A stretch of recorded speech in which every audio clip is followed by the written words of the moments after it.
If you've ever taken a photo, looked at it and felt like it could be better, but you're not exactly sure what would make the difference, this video is for you. These 3 simple tips I'm about to share can be absolute game changers to help you take even better shots and truly help you level up your photography instantly.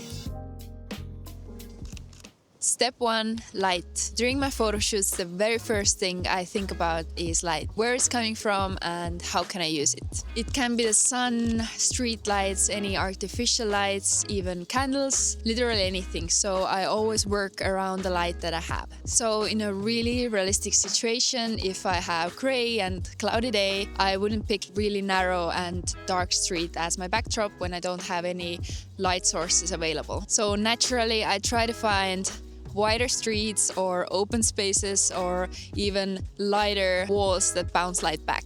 When shooting indoors, I always try to place my model under the windows and avoid using spots where I have harsh ceiling lights because those are the least flattering spots for photos when it comes to light. I also look for the direction of light. Even on gray days, you'll usually find one side that's a bit brighter. I always try to position my model so that one side of their face is more exposed than the other. It creates contrast and makes the photo much more three-dimensional. You can even guide your model to raise their chin a little. Hold your chin up. That instantly brings more light into their face. I really appreciate all of you who have taken time to subscribe to this channel, as it really helps us make even better videos. And I see so many of you are enjoying these. If you still haven't subscribed, please consider doing so. Thank you so much, and let's continue with the video. Step 2. Composition and perspective. After I have figured out my light, the next thing I pay attention to is my composition. How I place my subject into the scene and what kind of perspective I choose to tell the story. This is a super important thing to think about when you're just starting out or you're trying to figure out why your images don't look as good as they could. A couple of things to keep in mind and ask yourself. Does my model have enough space in the photo, or am I cutting off important breathing room around them? It's usually better to shoot so that you leave a bit more space than necessary. You can always crop in if needed. Is the space around my subject helping the story or distracting from it? Try to analyze what's going on around your subject. Maybe there's something that takes away the viewer's focus. Does my model's outfit work with this kind of environment? I always try to match the vibe of the environment with my model's clothing. What angle am I shooting from? If you shoot from slightly below, the model looks more important, and vice versa. I use this trick a lot when shooting athletes, Olympians, etc. because it makes them look more powerful and flattering. During my portrait sessions, I mostly shoot from eye level as it feels more intimate.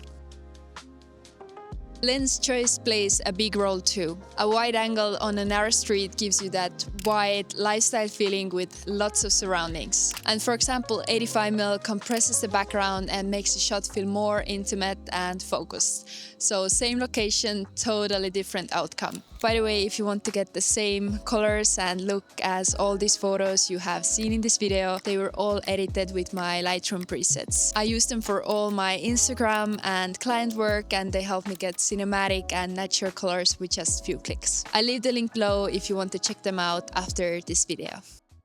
After I have figured out my light and composition, the last thing I think about is storytelling. This is where my photo stops being just a nice shot and starts to be something that people connect with. Story doesn't have to be anything dramatic. It can be found in smallest emotions or actions, like drinking a coffee or reading a book. Whenever possible, I give my models something to do or something to hold, as it feels way more real and less posed, and it instantly adds story. The best way to give your photo a certain feeling is by making everything work together. The light, the outfit, the scene, and the movement. When it comes to movement, I look for small, natural actions. Walking, adjusting clothing, taking a sip, turning their head. These details make the photo feel less stiff. If nothing is happening, I just create a tiny action for the person. Walk slowly, turn once, look towards your friend arriving from there. Simple things that add life and movement. And sometimes the best story comes from the environment itself. So wind, traffic, people passing by, I just use whatever is already happening. Getting your photos to stand out is not that hard, but it does require some practice and knowledge. Hopefully with everything you have learned today, you are a step closer to your goals, and if there's anything specific you would like to know more of, then drop a comment down below and I can go over it in my upcoming videos. So thank you so much for tuning in. I really appreciate it, and see you in the next video.